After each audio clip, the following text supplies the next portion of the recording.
시청자 여러분, JTBC 뉴스룸을 시작하겠습니다.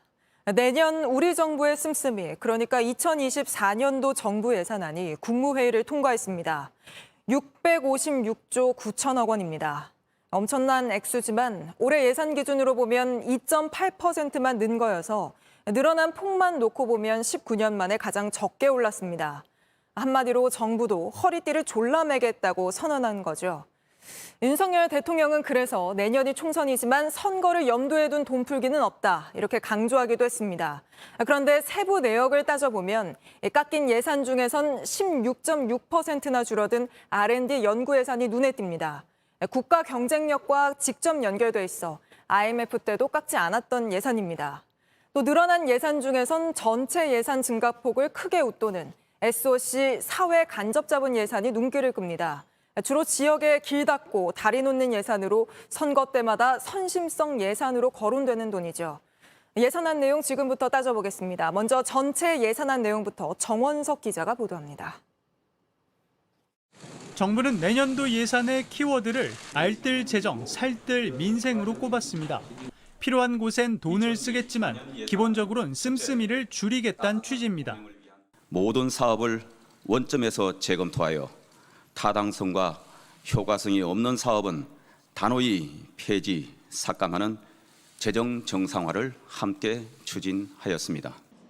가장 예산을 많이 줄이는 분야는 연구개발, R&D입니다. 올해보다 16.6%, 5조 2천억 원을 적게 편성했습니다.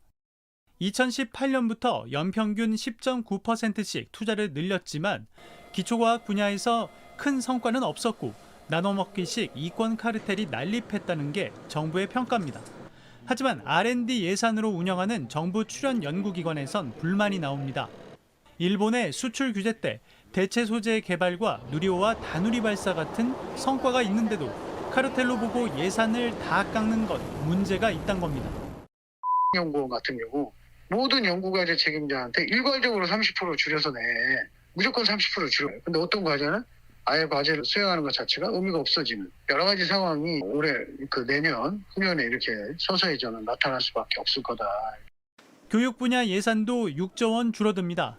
시도교육청이 정부에서 받아서 유아나 초중등 교육에 쓸 수 있는 지방교육재정교부금이 깎였기 때문입니다. 교부금은 세수와 연동되는데 올해 세금이 덜 거친 영향을 받은 겁니다. 정부는 이렇게 허리띠를 조여서 재정 건전성을 유지하겠다는 방침입니다. 구체적으로는 50%를 넘어선 국내 총생산 대비 국가 채무 비율이 2027년 말까지 50%대 중반을 넘지 않도록 관리한다는 계획을 세웠습니다. JTBC 정원석입니다. 안녕하세요. 뉴스룸 앵커 한민용입니다. 오늘도 JTBC 뉴스룸을 시청해주신 여러분 고맙습니다. 오늘 저녁에도 뉴스의 현장에서 찾아뵙겠습니다.